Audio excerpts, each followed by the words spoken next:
Result வந்ததும் பூகம்பம் வெடிக்கும். எனக்கு எதிராவே வேலை பாக்குறீங்களா? கட்சி மாறும் பெரிய தலை. தமிழ்நாட்டில் லோக்சபா தேர்தல் நடந்து முடிந்துள்ள நிலையில் முக்கியமான நிர்வாகி ஒருவர் தேர்தல் முடிவுகள் வந்த பின் கட்சி மாறலாம் என்ற தகவல்கள் வருகின்றன. கடந்த வெள்ளிக்கிழமை நாடு முழுக்க லோக்சபா தேர்தல் திருவிழா பிரமாண்டமாக தொடங்கியது. கடந்த 2019ஆம் ஆண்டைப் போலவே இந்த முறையும் நாடு முழுவதும் 7 கட்டங்களாக தேர்தல் நடைபெறுகிறது. கடந்த வெள்ளிக்கிழமை 2024 மக்களவைத் தேர்தலுக்கான முதற்கட்ட வாக்குப்பதிவு நடந்தது.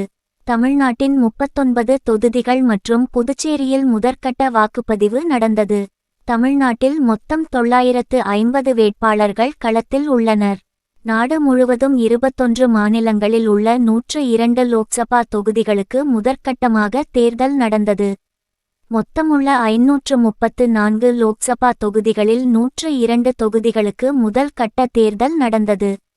தமிழ்நாடு 39, அருணாச்சல பிரதேசம் 2 லோக்சபா தொகுதிகள், அஸ்ஸாம் 5, பீகார் 4, சத்தீஸ்கர் 1, மத்திய பிரதேசம் 6, மகாராஷ்டிரா 5, மணிப்பூர் 2, மேகாலயா 2, மிசோரம் 1, நாகாலாந்து 1, ராஜஸ்தான் 12, சிக்கிம் 1, திரிபுரா 1, உத்தர பிரதேசம் 8, உத்தரகாண்ட் 5, மேற்கு வங்கம் 3, அந்தமான் நிக்கோபார் தீவுகள் 1, ஜம்மு மற்றும் காஷ்மீர் 1, லட்சத்தீவு 1, புதுச்சேரி 1 என வாக்குப்பதிவு நடந்தது.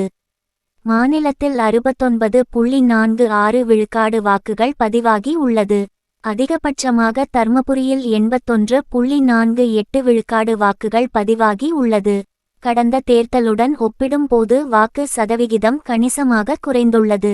குறிப்பாக தூத்துக்குடி, தேனி, சிவகங்கை உள்ளிட்ட நட்சத்திர தொகுதிகளில் வாக்குப்பதிவு அதிகம் குறைந்துள்ளது. முதலில் 72.09 விழுக்காடு வாக்குகள் பதிவானதாக அறிவிப்பு வந்த நிலையில் நள்ளிரவில் வெளியான டேட்டாவில் 69.46 விழுக்காடு வாக்குகள் மட்டுமே பதிவானதாக கூறப்பட்டு இருந்தது. பொதுவாக இறுதி நம்பரில் வாக்குப்பதிவு அதிகரிக்கவே செய்யும். ஆனால் இந்த முறை குறைந்தது பலருக்கும் குழப்பத்தை ஏற்படுத்தியது. தமிழ்நாட்டில் லோக்சபா தேர்தல் நடந்து முடிந்துள்ள நிலையில் முக்கியமான நிர்வாகி ஒருவர் தேர்தல் முடிவுகள் வந்த பின் கட்சி மாறலாம் என்ற தகவல்கள் வருகின்றன. அதன்படி தலைவர் ஒருவரின் செயல்பாடுகள் சரியாக இல்லாத காரணத்தால் கட்சியைச் சேர்ந்த அந்த மூத்த நிர்வாகி வெளியேற முடிவு செய்துள்ளாராம். கட்சியில் அந்த தலைவர் முதிர்ச்சி இல்லாமல் செயல்படுகிறார். தேர்தல் நேரத்தில் தனக்கு எதிராகவே செயல்பட்டுவிட்டார். தன்னுடைய வெற்றிக்கு எதிராக செயல்பட்டுவிட்டார். அதனால் அவருக்கு கீழ் இருக்க முடியாது. அதனால் கட்சியை விட்டு செல்கிறேன் என்ற முடிவில் இருக்கிறாராம். தான் ஒரு மூத்த தலைவர். தனக்கு கொடுக்கப்பட வேண்டிய மரியாதையை கொடுக்கவில்லை.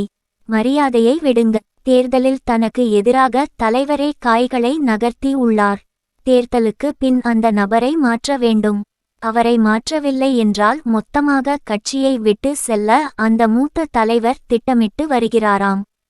ஜூன் 4ஆம் தேதிக்கு பின் தமிழ்நாட்டில் பல அரசியல் பூகம்பங்கள் வெடிக்கும் என்கிறார்கள் விவரம் அறிந்தவர்கள்.